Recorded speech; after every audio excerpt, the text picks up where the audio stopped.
we all have this spot where we sort of think of things as overwhelming, right? It's like, what keeps you from getting out of the driveway? Because something does, right? We're all sitting here and we're like, man, it's a really beautiful day. Today is a really beautiful day. There's a reason I'm not going to end up in the woods tonight, right? Whatever that reason is, but I promise you there's a reason that will come up that I will not end up in the woods tonight.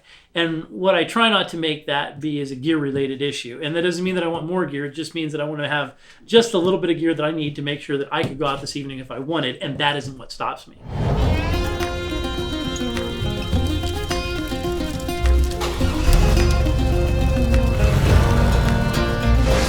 Basically what we do is when we think about trips in general, it has to do with accessibility to help, right? So initially it would be sort of 2-track gravel roads, stuff like that, where we know a tow truck can get to us and we're not going to have a ton of time off grid.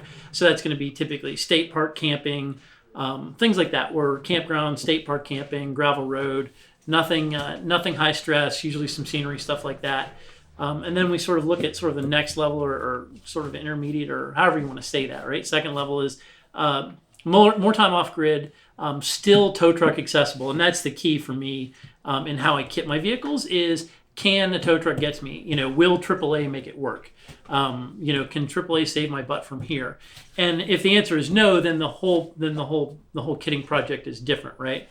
And then again, so the third, technically there's 4, but the third one we think about most of the time is the kind of trip that, or the kind of adventure or day jaunt, whatever it looks like, that is not tow truck accessible, right? So it's multiple days off a grid. We're not going to have a tow truck come save us. There's nothing that's going to come pull us out other than a vehicle that's comparable to what we've got, right? So, or ourselves, one or the other. Either we have to be able to self-recover or we have to be able to have a vehicle that's similar to ours to get in to get us out. It's not a AAA phone call anymore. It's substantially more serious. And we kit based on the sort of those 3 things. And then the 4th level that we don't talk about much is in my head, or I put no effort into, is Unobtainium, right? Which is put the truck in a container and ship it to South America for 2 weeks and then ship it home. That's not something I deal with, and it's not something that I go on. So I don't factor that into my math when I look at building my truck. Or another form of Unobtainium is where you're living, like straight up living out of the vehicle, like for your entire life ongoing. Yeah, I mean, Chris Shantz does that, and Chris does it in a non-Unobtainium kind of way, a really simple way to do that. But you're right, in my world, it's not something I'm going to do. Like, I don't aspire to live out of my truck. Right.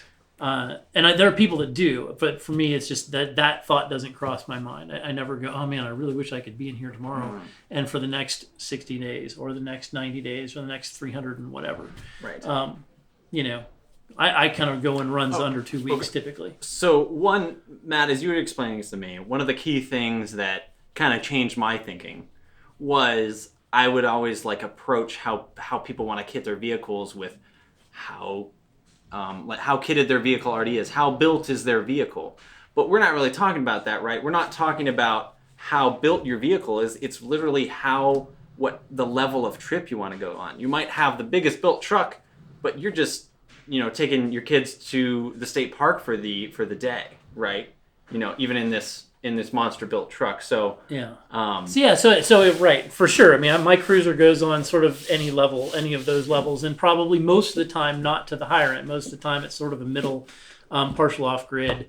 Tow truck accessible is probably 80% of its life. Now it's spent a chunk of its life in some of the other levels, but yeah. And I think about what I'm taking in the vehicle based on what's happening there, and we break things up into sort of what's on hand, what's within reach of the driver, what we want to keep in the truck quickly accessible, but doesn't have to be within reach of the driver. Yeah. And then just sort of all the other stuff, the stuff that we're going to take based on what we want for that trip, and things that in my head, almost everybody should start.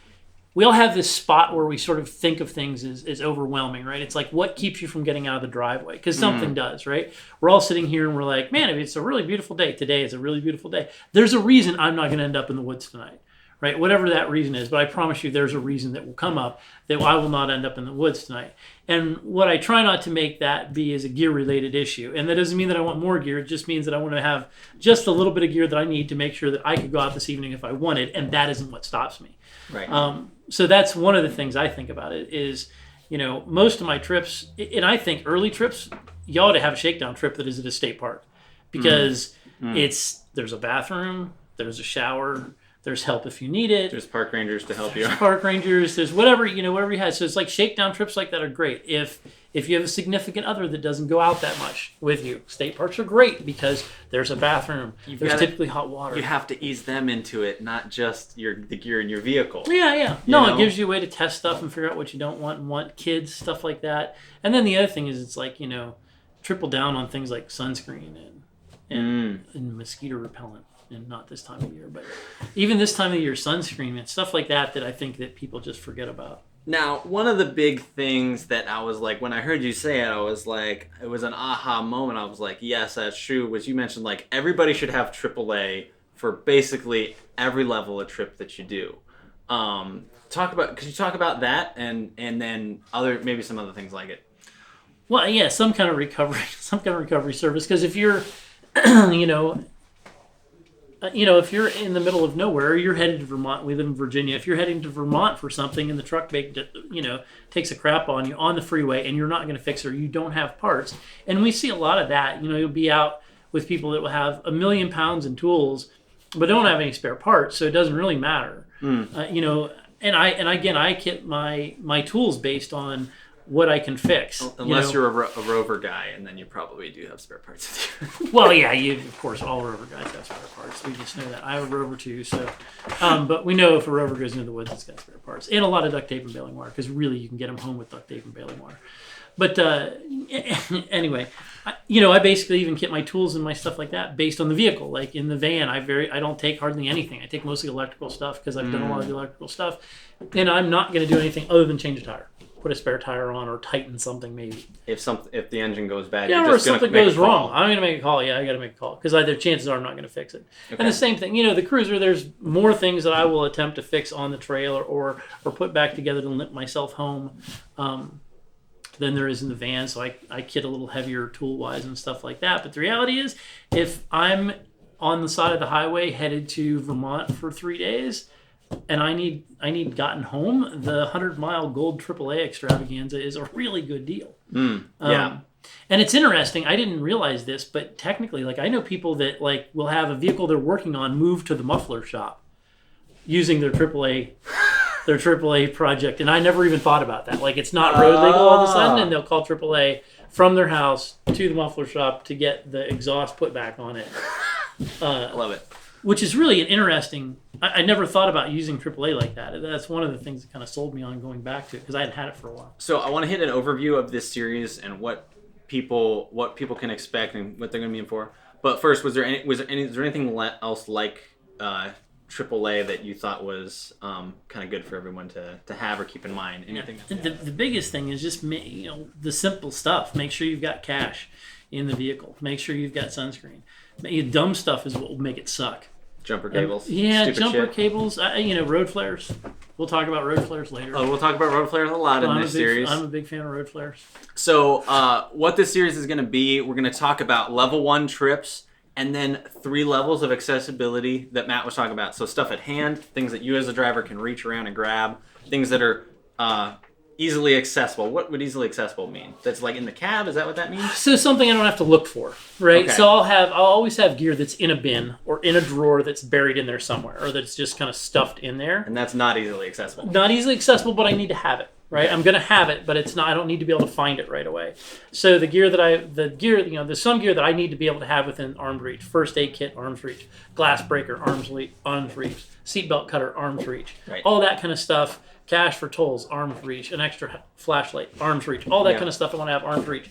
Then there's stuff that I want to be able to not have to worry about finding. So, back in my seat, I need to be able to find my winch control when I want to without digging for it. Mm-hmm. I want to be able to find my road flares without digging for them. I want to be able to find my fire extinguisher within arm's reach. And it's breaking up gear like that. And then thinking about what are the things that I don't need within arm's reach, or that I don't need to oh my gosh, I don't want to dig for this because it's at night. Mm-hmm. My fairy lights that I hang. You have to use them every evening. I'm going to use them every evening. They shouldn't be at the bottom of the bin. Right. I don't want to hunt for them. I want to be able to find them, plug it in the dark, not have to think, and bam, my lights are up. The little fairy lights. Yeah. Twinkly lights. Yeah. Twinkly lights. Yeah. Change colors sometimes. Yeah. Yeah, they call the fairies in. That's my kids. That's my kids' thing. So cool. So we're gonna hit on in this series. We're gonna have at least a video for each level of trip: a level 1 trip, basic trip, an intermediate trip, and an advanced trip. And the way that those are broken up is level 1 trip is accessible by a tow truck and limited time off grid. Level 2 trip would be still accessible by a tow truck but more time off grid. And a level 3 trip would be inaccessible by a tow truck and lots of time off grid. Yeah. And then inside of that, we'll do a series of videos talking about the different levels of accessibility, and we'll go around the vehicle and be like, okay, well, what do we want at hand for a level 1 trip? What do we want, easily accessible on a level 3 trip? So could be up to 9 videos, something like that. But we want to just have a conversation around everyone because seeing other people talk stuff through is probably 7 videos. But seeing other people talk things through, it just helps with light bulbs going off. We want to give you guys ideas and other ways to think about things so that when you're out there having fun, you can be as prepared as possible. So Yeah, great. I'm excited.